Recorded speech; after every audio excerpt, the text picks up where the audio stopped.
Hey guys, welcome back to the channel. My name is Blinx, and today we are doing more Starfield news.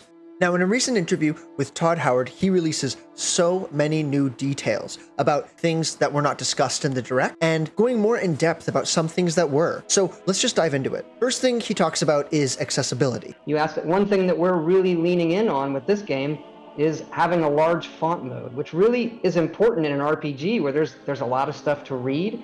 So it comes into play with, obviously, for accessibility, but also various monitor sizes.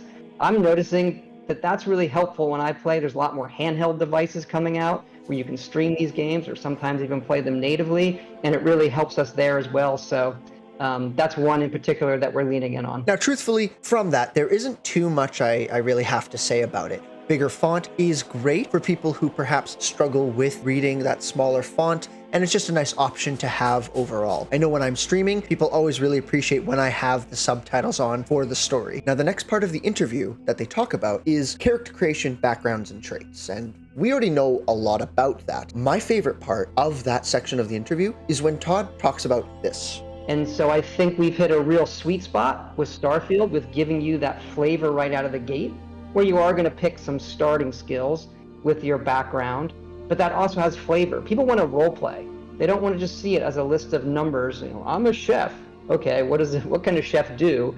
How does that factor into dialogue or other choices in the game? So that's the backgrounds. And the traits, these are optional. They come with positives, they come with negatives, and you saw some of that in the direct with the adoring fan and some other ones. The parents is a really, really great one that we all love. So it lets you, if you're going to start over even, play the game in a different way. You see, I'm a really big fan of individual characters, more specifically, what your character is trying to do, what your character is all about, and how you make that character a possibility through not only the style of gameplay, and what I mean by that is if you choose to be bad, or if you choose to be good, or if you choose to do X or Y or whatever, but also have it help define you through your abilities, through what choices you make, through skills and other things like that. And Todd really emphasizes that at the end there. And I was talking about this in the last video as well, but I love that we're on the same page about that. And I feel like a lot of people understand and are on the same page as well with that kind of concept. Throughout all of the questions you might have to ask about Starfield,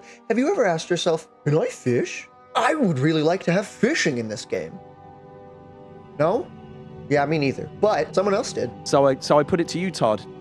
Fishing or no fishing? Is there some kind of rod that I can put into a lake and pull out an alien fish and then sell it or cook it or something? That is one thing we do not have. Okay. Now, I, for one, am not sad in any way, shape, or form that there is not fishing in this game. I think that it's one of those things, when you talk about staples of a game, right? Especially like more open world style games, is there fishing? Can you get an animal? Can I change the color of my war-torn battle armor to hot pink? You know, all those sort of tropey type things that a lot of games have now. You know, they're just sort of baked into the DNA of the current era of games. And though that caters to a lot of the audience, I don't think it's necessary to have a good and successful game. I'm getting off topic. Let's continue. You know, the million-dollar question as it comes to a game like this, it's a great question, one that we honestly struggled with early in the project. We wanted to do the planets because we like to give you that choice. Where do you want to go? You feel like you would want that choice in a game like this. It's procedural, okay? So there's no way we're going to go and handcraft an entire planet. What we do is we handcraft individual locations, and some of those are placed specifically, obviously the main cities and other quest locations, and then we have a suite of them that are generated or placed when you land depending on that planet. We're pushing it to the edge of what do people think, what planets are in that Goldilocks zone versus planets that have resources. There is, I love the Buzz Aldrin quote, the magnificent desolation. I think there's a certain beauty to landing on those and feeling I'm one of the only people or the only person to ever visit this planet. It's a difficult design thing. If you add too many things, if it's generating too many abandoned bases or towers or things to find, it starts feeling too gamey in some of those locations. So I think we've dialed that in pretty well, depending on the planet that you're on. And so We hope everybody enjoys it for what it is, but it is an exploration different than we've had. So I really like the answers that Todd gives here in this part, because before it was sort of up in the air what was procedural, what was handcrafted. In this, he really talks and really hones in on the fact that, so with the suites that he has, or his team has on the planets, you are able to kind of go down and boom, those quests will be there. They are designed somewhere to be in that world space. So with certain handcrafted parts of it, we can know, in a sense, that those will be there every time.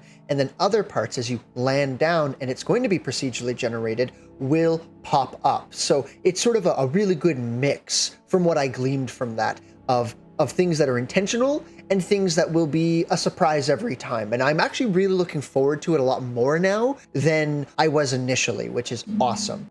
So another part of this interview that they talk about is companions. What is the extent of them? What kinds of companions can you have? If you mess up, for example, and you really upset them, can they leave of their own choice?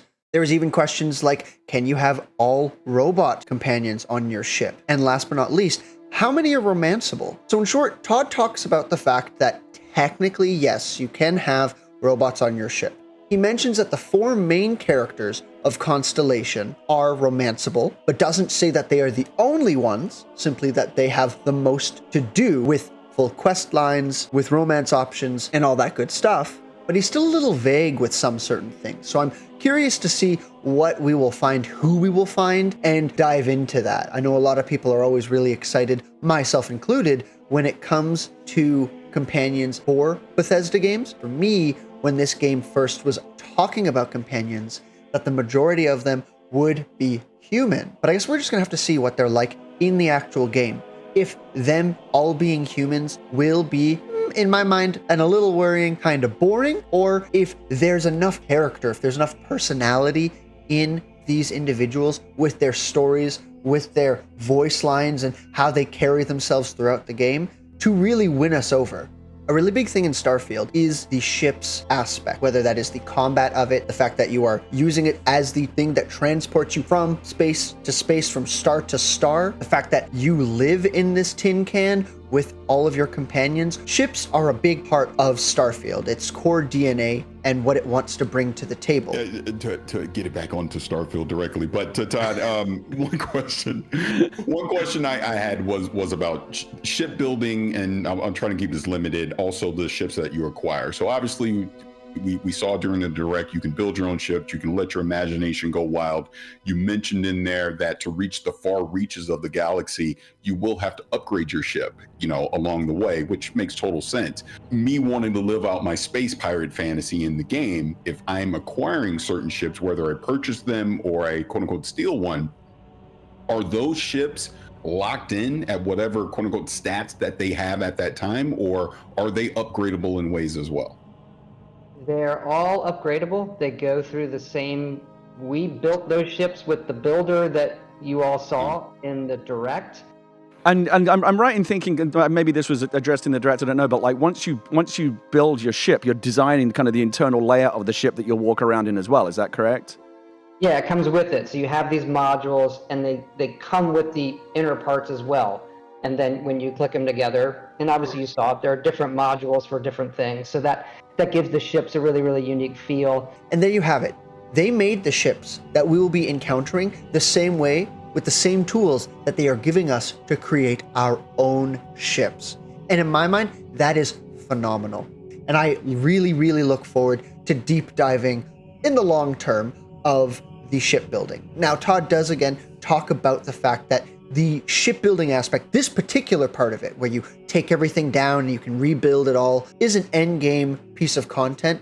It takes a lot of resources to create ships, to get new parts, to put them together. And even if you steal ships, you have to register them. So you are able to dock with other ships, take out the people inside, and basically claim it for yourself. But if you want to modify them, if you want to strip them for parts or anything like that, you do have to get them registered at a spaceport of some sort. So there is a cost to it. Todd talks about how that's a balancing thing in game, but regardless, that sounds phenomenal. If you want to be a space pirate, like the guy in the interview talks about, it sounds very, very plausible. And I love that. That's wonderful to hear. So before we talk about the last big topic from today's interview, I really wanted to touch base about a really important thing in Bethesda's history and truthfully to the community, and that's mods. Now, they only touch base on this very briefly, but they ask, what do mods sort of look like coming to Starfield? What is the opinion of Bethesda when it comes to mods? And Todd said that mods to Bethesda are a really, really big part of the community. And as they've grown over the years, they've really learned to embrace it more and more. And I would agree with that. Truthfully, I don't know another game company that embraces or utilizes mods as much as Bethesda does. Todd actually also says, in his mind, the game will be a modder's paradise, hoping that this will be a game that people want to create more content in for years and years to come. And I really also hope that's the case. Now with that out of the way, the last big thing I want to get to is outposts. Outposts are a more refined version of the settlement system from Fallout 4, from what I can tell. It has way more options, way more capabilities, but don't let me tell you. Let me show you. So outposts, kind of like I was talking about with shipbuilding, is a very deep system, and it does involve a lot of resources to really, do what you want to do. You can do all of that, so you can land on a planet and start building, but you're going to need to really go crazy. You're going to need to develop your character skills. You're going to have to collect those resources, but there is a ton there, and you can even actually somewhat connect them between planets. We'll say, again, like shipbuilding, one that has a lot of depth. It's not really meant as like an early player kind of system. It's meant to be one that you're going to play over a long period of time. And there you have it. That is phenomenal. I cannot wait to sink my teeth into that system as well. There are just so many things that I'm looking forward to in Starfield, and I can't wait for the release of the game. But that'll about do it for today, guys. Make sure to leave a comment down below if there's anything about Starfield you would like me to touch base on. And until next time, stay cosmic.